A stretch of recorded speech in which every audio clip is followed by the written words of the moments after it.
Water, salt. Yours. Who's missing a water? So here. That can be yours, Brett. You guys want to just move around behind you. And the sourdough. Oops.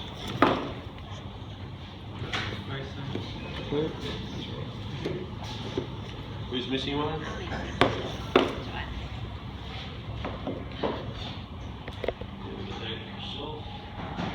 Okay, you should have water. Alright, okay. Like I said, don't worry about taking any notes or anything like that. All this sort of mundane stuff that we've laid up. You don't mind videoing? No, that's cool. It's on that handout, okay?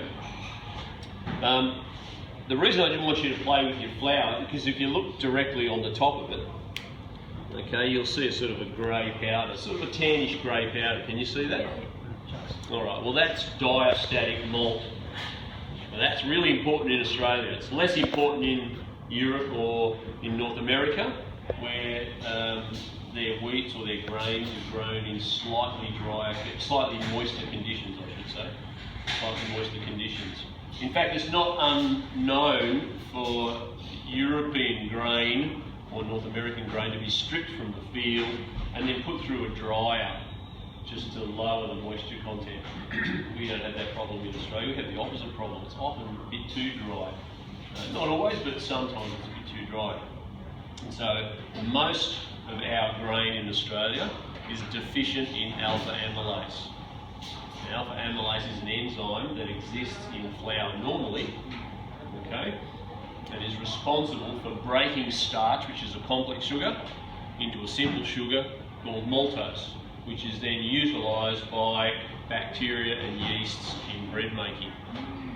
Okay, and we need, as bakers, we make sure that we've got a sufficient amount of food source available for them by having enough of those enzymes. So you can make bread without diastatic malt, but it helps if you've got diastatic malt. We don't have it, then the digestion doesn't work that well. Well, it means that it runs out of sugar in the latter stages of fermentation and in the oven. You won't get as much volume, you won't get as much colour, it won't have as good a keeping qualities, it won't be as moist in the crumb. Because maltose is a soluble sugar, so as starch is broken down into that soluble sugar, moisture is released into the dough, and that's partly responsible for why the sourdough bread, good sourdough bread, has got a nice moist crumb. Does that make sense? Sure. Yeah. What percentage would you use to say 10 kilos? This is a pinch, but if I was 10 kilos in a bakery, technically you would use something around, and it depends on the type of malt, but because there's lots of different types of malt as well, something around 0.25% of the flour weight. Okay. Would not be unusual. Yep. It's just where we get this stuff. Where do you get this stuff? It's look, you can get it online if you do a bit of a search. I have struck people who have found it in supermarkets or health food stores,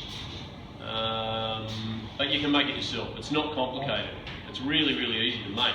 All you need to do is sprout wheat, dry it out, and then mill it, or like put it in a stone mill, stone grinder, whatever thing. Yeah, mortar and pestle. Mortar and pestle.